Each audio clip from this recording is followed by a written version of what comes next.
Então, era digital e transformações legislativas recentes. Ó, e isso aqui, tudo é objeto de prova, tá? Isso aqui, com certeza, é objeto de prova. Isso aqui a gente vai estar fazendo a revisão dele no sábado, na véspera, lá, com certeza. Vai fazer revisão dele uma semana antes e vai fazer revisão dele na véspera. A Lei 13.484, 2017, ela traz uma titulação para os RCPN, Registro Civil das Pessoas Naturais. Essa titulação é o quê? Ofício da cidadania. Houve um reconhecimento dos registros civis das pessoas naturais de que esses registros civis, eles, na verdade, são ofícios da cidadania. Ou seja, ele é o lugar de acessibilidade, é ele que entrega cidadania, é ele que está mais próximo da população, é ele que está lá no município que talvez não tenha lá um cartório de registro de imóvel, não tem um protesto, não tem nenhum outro tipo de especialidade, tem o registro civil das pessoas naturais. Por quê? Porque isso está na lei, a obrigatoriedade de, pelo menos em cada município, cuidado, isso também cai em prova, né? Há alguma obrigatoriedade de um determinado cartório estar obrigatoriamente em todos os municípios brasileiros? Sim, o registro civil das pessoas naturais. Obrigatoriamente, em todos os municípios do Brasil, tem que ter pelo menos um RCPN. Pelo menos um RCPN. E dependendo do tamanho do município, pode ter um RCPN também nos distritos. Se forem distritos longe, distantes, pode se instalar também lá um registro civil. Então, esse registro civil é o ofício da cidadania. Isso é muito importante porque, gente, o Estado ele tem a obrigatoriedade de prestar determinados serviços públicos. Por exemplo, emissões de documentos que caracterizam a cidadania. Eu sem aquele documento, eu não tenho acesso a determinadas coisas. Então, começa já no registro civil pela certidão de nascimento. Mas em muitos estados se tem uma dificuldade muito grande de acesso a um documento de identidade. E aí, o que esse ofício da cidadania trouxe como reconhecimento? Que esses ofícios podem, sim, através de convênios com o Estado, com o Poder Executivo, conveniar com o Poder Executivo, prestar serviços de titularidade do Executivo, ou do Judiciário, ou do Legislativo, imagino que não, né? Mas porque a função é legislativa, mas o judiciário tem algumas funções de execução, então poderia, de repente, através de convênio, estar fazendo, vou dar um exemplo aqui, a mediação e a conciliação que é feita hoje nos sejusques, elas podem ser feitas no cartório, através de um convênio direto com o Poder Judiciário. Por que utilizar a estrutura do Poder Judiciário para fazer uma mediação e conciliação lá do 334, que é obrigatória numa fase pré-processual? Por que tem que ser feita dentro da estrutura judicial? Porque assim se acha que é o natural. Só que, por exemplo, eu na minha tese defendo que não. Defendo que o sistema de justiça multiportas não quer dizer que você tenha mais opções dentro da estrutura judicial. Você pode ter essa opção fora da estrutura judicial. E a gente vê que, paulatinamente, isso já está sendo reconhecido. A possibilidade hoje, gente, natural, de você fazer um convênio, o judiciário fazer um convênio com os cartórios e transferir para os cartórios a responsabilidade das mediações e conciliações processuais, ou seja, ou pré-processuais, aquelas que acontecem numa fase prévia do processo, elas podem ser feitas na serventia, com muito mais probabilidade de êxito. Nós vimos, vocês vão ver lá na frente, a conciliação e a mediação no Brasil não deu certo. Não, estatisticamente não deu certo ainda. Por quê? Porque ela está toda na estrutura do judiciário que já está abarrotado. E aí você bota a mediação e conciliação, que tem técnicas específicas para ser aplicada dentro de uma estrutura pesada, austera e sobrecarregada, congestionada, onde o próprio conciliador e o mediador está lá sobrecarregado, com pautas meia hora, que não dá tempo para o diálogo. Então, o que o conciliador e o mediador te perguntam quando você inicia uma audiência de conciliação ou mediação? Tem acordo? Muitas vezes isso, porque é o que falta, o que resta para ele. Porque essa estratégia está equivocada, esse planejamento, os sejusques, eles, na verdade, hoje deveriam ser os gestores desse sistema de mediação e conciliação e utilizar a serventia extrajudicial para ser os executores. Eu tenho certeza que um dia isso vai acontecer, na hora que o judiciário entender que ele tem que utilizar essa mão de obra qualificada da atividade notarial registral para assumir essa responsabilidade. Isso já está em lei, já está autorizado, 13.140 autoriza, o CPC autoriza, já tem algumas normas nacionais que autorizam, só que ainda não foi feito até agora. Mas eu acredito que nós vamos evoluir nesse sentido. E aí, a 13.484, ela traz isso, ela diz que os RCPNs são reconhecidos como ofício da cidadania. Então, se cair lá, ofício da cidadania, o que é isso?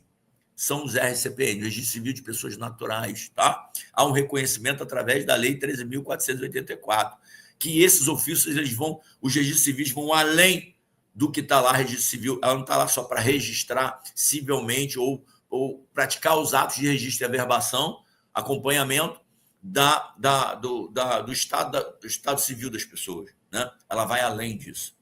Provimento 74 é também uma inovação para a era digital e transformações, que é legislativa. O provimento 74, gente, ele traz todos os padrões de informatização mínima para uma serventia.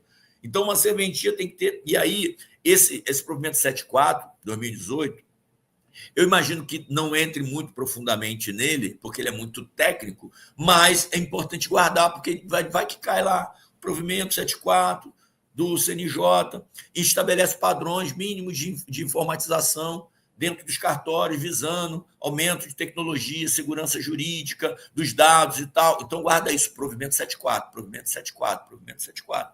Pode cobrar? Pode, porque lá tem a possibilidade de cobrar provimento do CNJ. Então, é mais fácil. Ou então, assim, digamos que assim, o CNJ já estabeleceu padrões mínimos de informatização de uma serventia? Se sim, qual seria? E aí, de repente, vai dar dica para cair no provimento aí 74. Fique atento nisso, né? A gente é bom estar esperto. E aí veio a 14.382, que é recente, 2022, que traz o sistema eletrônico dos registros públicos, gente, promovendo o quê? Uma digitalização total e interoperabilidade, ou seja, conexão entre os sistemas para atendimento virtual. Isso aí foi acelerado principalmente pelo quê? 2022. Por quê? Por que surgiu, né, esse sistema eletrônico dos registros públicos? Provocado principalmente pela pandemia. A pandemia acelerou esse processo. Hoje, toda atividade notarial registral, ela presta os serviços dela, fisicamente, em loco, né, principalmente em municípios pequenos, que as pessoas têm pouca acessibilidade à tecnologia, e está lá presencialmente. Alguns atos, efetivamente, têm que ser praticados presencialmente. Agora, todos os atos hoje são disponibilizados virtualmente. Hoje você faz uma escritura de compra e venda sem precisar ir ao cartório.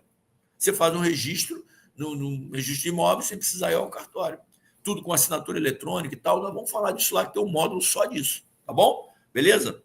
Então, aqui a gente falou dessa evolução, né, relacionado ao histórico. A gente falou do histórico. E agora nós vamos falar do sistema de transcrição e sistema de matrículas. Gente, isso aqui vai cair em prova. Isso aqui cai. Isso aqui cai. O que eu falei antes, de repente cai até em conhecimentos gerais, né? Está mais ligado à história. Mas isso aqui cai. É a diferença entre o sistema de transcrição e o sistema de matrícula. Isso aqui é importante demais. A gente sabe que, em tese, originalmente, começou lá em 1864, o sistema de transcrição com a lei de hipoteca. Que aí começou o quê? A gente queria dar uma garantia para aquele que fazia transações comerciais de empréstimo, alguma coisa nesse sentido, e precisaria, então, como é que você faria para dar segurança jurídica a uma transação de comercial que envolvesse garantia, que envolvesse a hipoteca. E aí veio a lei de hipoteca em 1864. Então, o registro feito por transcrição literal dos contratos no livro. Então, você pegava aquele contrato aquele negócio jurídico que tinha a garantia e transcrevia ele em um livro e ficava lá na serventia. Mas como é que se achava? Você tinha que ir lá ficar procurando. Por quê? Faltava individualização, não tinha individualização dos imóveis, dificuldade de rastrear a cadeia dominial. Qual era a cadeia dominial? Quem foi o dono antes? Como é que funcionava? E aí, lá na frente, alguém adquiria, mas quem era o dono anterior? Não havia por quê? Porque isso ficava espaçado nos livros.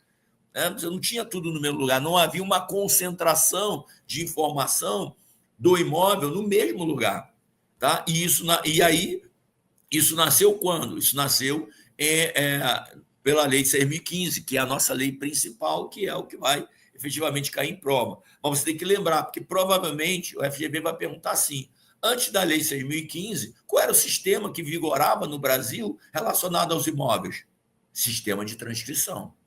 E depois da 6.015, sistema de matrícula, porque é a 6.015 que traz o sistema de matrícula no Brasil. Quando você chega hoje no registro de imóveis e você pede lá o histórico, a certidão de inteiro teor de um imóvel, o que você está pedindo? Você está pedindo a certidão, o histórico de vida daquele imóvel. Quando ele nasceu, quem foi o primeiro proprietário, quem foi o segundo, quem foi o terceiro, quais foram os ônus reais que já caíram sobre ele. Você vai saber se ele tem restrição, não tem restrição, se ele tem penhora, se ele não tem penhora, se ele tem algum ônus reais sobre ele ou algum ônus pessoais, também pode, de repente, estar ali registrado através do princípio da concentração matricial, que, né, num processo que, de repente, foi averbado ali a informação de que tem um processo de execução em andamento, que tem um processo que aquele imóvel pode servir de garantia para um determinado processo. Então, assim, existem várias hipóteses e está tudo no mesmo lugar. Por quê? Porque ali se criou o quê? Um sistema de matrícula. Aquele imóvel, ele tem, vamos pensar aqui, fazer uma análise, uma analogia, né? Ele tem um CPF. Hoje eu quero saber algo sobre alguém. Eu vou lá e puxo o quê? CPF. Né? Puxo o CPF. O pessoal fala puxar a capivara, né? Puxar a capivara é o CPF. Pelo CPF você tem a história da pessoa, né? A história da pessoa através do CPF. Ele é individualizador. Cada um no Brasil só tem um CPF, não dá para ter dois. Né? Tem um tempo atrás aí que a Receita estava meio confusa ainda, estava instalando os sistemas adequados, que eu já cheguei a conhecer pessoas com 2 CPF. Hoje não tem mais, tudo organizado. Mesma coisa é a matrícula do imóvel. Tem a matrícula, só existe uma matrícula para um imóvel. E para um imóvel só tem uma matrícula. E para essa matrícula só tem um imóvel. Então, guarda isso. Para uma matrícula imobiliária, eu só posso ter um imóvel. E para um imóvel, eu só posso ter uma matrícula imobiliária, né? Tem uma propaganda que diz, né? Como é que é fresquinho, vende mais porque é fresquinho, tem uma publicidade desse jeito. Você guarda que existe efetivamente essa brincadeira, né? Ou essa brincadeira, não, poderia dizer aqui, essa regra, efetivamente, para cada imóvel só tem uma matrícula e para cada matrícula só posso ter um imóvel. Tá? Então, quem é que plantou isso? A Lei 6.015. E isso vai cair em prova. Isso com certeza cai. Como ele vai perguntar? Não sei. Ele pode perguntar sim. Ele pode perguntar, a Lei 6.015, qual foi a maior importância da Lei 6.015 para o registro de imóveis? Pô, aí está lá as opções. Com certeza vai ter lá a mutação do sistema de transcrição para o sistema de matrícula. Mais ou menos nesse sentido. Ou então ele vai falar que, na verdade, houve aí, vamos pensar aqui, ele vai falar, na verdade, vamos ver se eu pego aqui, que houve uma saída de um sistema vulnerável para um sistema mais seguro. Então, pode ter várias opções que ele pode colocar. Mas guarde isso, cada imóvel tem uma matrícula única, com identificação precisa, histórico completo do imóvel, controle de ônus e gravames. Qual é a vantagem desse sistema novo? Publicidade, segurança, facilidade de fiscalização. Né? Você pode fiscalizar se realmente qual é a origem daquele imóvel. Né? Você tem como fiscalizar, a gente vai ver os princípios ainda de notaria, acho que aqui a gente já fala de alguns princípios norteadores que estão ligados à matrícula, né? Então, o princípio da continuidade e outros princípios mais. E aí você fiscaliza, né? Você fiscaliza através daquela matrícula. Por exemplo, a disponibilidade. Será que aquele que está vendendo tem disponibilidade? Ah, professor, o que é disponibilidade? Eu só posso vender aquilo que é meu. Eu só posso vender o que me pertence. Eu não posso dispor de algo que não me pertence. E aí, onde é que está a disponibilidade? A disponibilidade está na matrícula do imóvel. Eu quero vender o imóvel. Onde é que eu vejo se ele está disponível ou não para venda? Na matrícula. Eu vou lá na matrícula e olho. Por quê? Porque se ele tiver lá, por exemplo, na verdade, eu estou vendendo, Marcelo, e chega lá, a matrícula, a certidão de matrícula sai, que é Mário. Opa, peraí, tem uma coisa errada. Marcelo, você não tem disponibilidade, porque o imóvel não te pertence. Não, mas é meu, eu comprei aqui. Aqui com a escritura pública na mão, aqui, ó, eu comprei. Tá, mas você levou essa escritura a registro? Ah, não levei. Então, enquanto você não levar a registro, você não é dono. Então, você não pode expor. Você não pode vender. Por quê? Porque não está registrado. Porque a transferência da propriedade ela se faz com o registro, no registro de imóveis. E não com e não através do negócio jurídico e o título de compra e venda.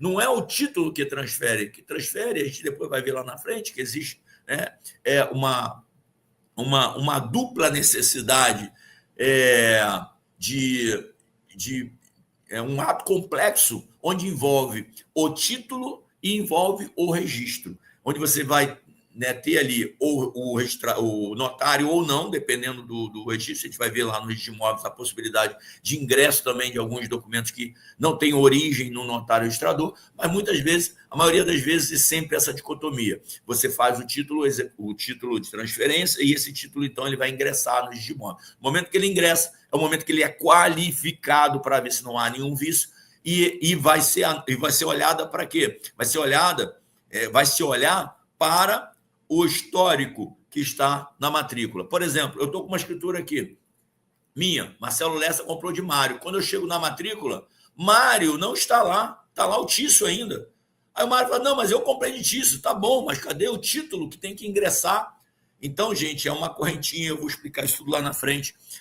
Não vamos nos alongar aqui, mas é para vocês entenderem ainda o que a gente tem para ver pela frente. Guarde isso. Sistema de matrícula, ele começa a dar toda essa possibilidade de segurança jurídica no registro imobiliário, tá bom? Então, qual é a evolução das técnicas de escrituração? Porque é isso, como é que os imóveis foram escriturados desde o início?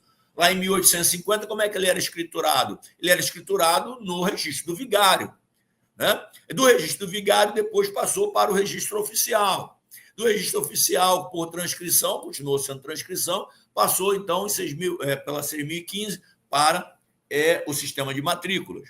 Então, a gente tem aqui, primeiro, nessa evolução de técnicas de escrituração, começou lá atrás, manual, escrita à mão, livros físicos, caneta, tinta, baixa segurança jurídica e riscos de rasura. Depois vem a mecânica, datilografia, né? Não sei se alguns aqui lembram, eu ainda lembro da datilografia, né? Tem até um diploma em casa, né, de datilografia, quando eu era garoto, que eu fiz. Carimbos, então você tem aí carimbos, fichas, numeração sequencial. Reduz já um pouco de erros em relação ao que era manuscrito, né? Mas ainda é uma coisa física, tá?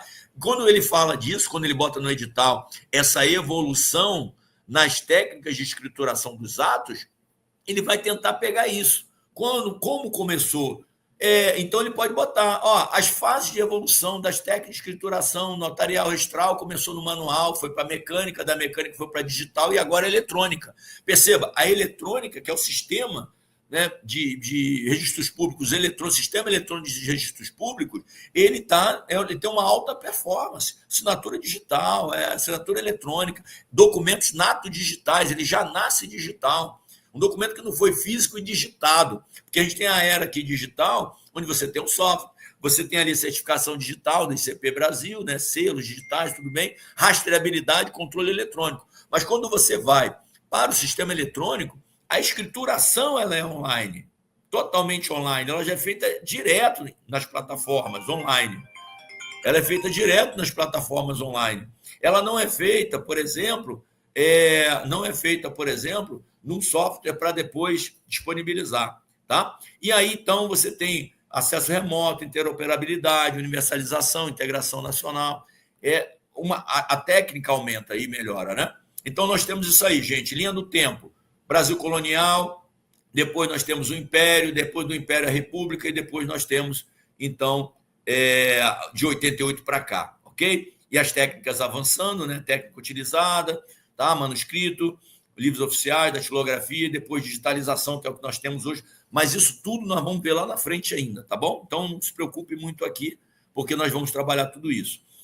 Aqui tem, então, o sistema de transcrição, o sistema de matrícula, que muda, e o sistema de transcrição, o que era colocado nos livros? O negócio jurídico. A preocupação era, o negócio jurídico está lá registrado.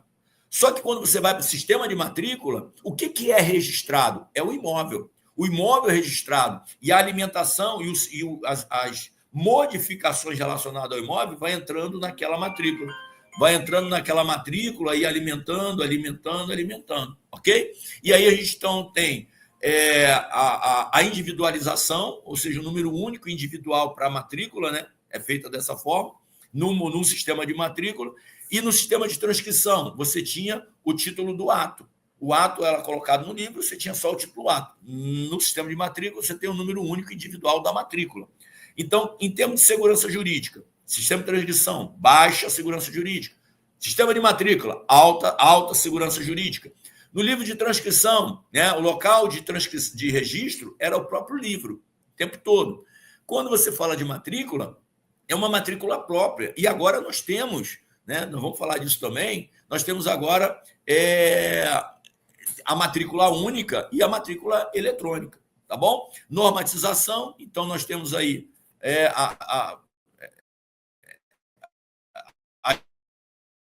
as leis que regulam, a 6.015, deixando claro que a 6.015 é o início do sistema de matrícula, tá bom? Então, as palavras-chave aqui é transcrição, negócio jurídico, matrícula para imóvel, imobiliária, né?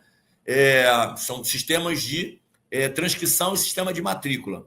Transcrição presa no negócio jurídico, matrícula presa no imóvel, ok? O marco da modernização registral começa, então, pela 6.015, ela que é o marco para iniciar essa modernização dos registros públicos. A origem é a Lei de Terras, de 1850, obrigatoriedade registral. O SERP, o que é o SERP? É o Sistema Eletrônico de Registros Públicos, que é a novidade, e nós vamos depois ver o e-notariado, que é uma assinatura digital dos atos notariais, tá bom? Mas vamos ver isso para frente também. Ok? Aqui a evolução. Então, esse é o término aqui do 6º caderno, e agora eu vou gravar o caderno 7. Esse aqui ficou até um pouco mais longo do que eu queria, mas como envolvia a parte histórica, acabou sendo um pouco mais longo, tá bom? Vou gravar agora o próximo caderno, próxima aula.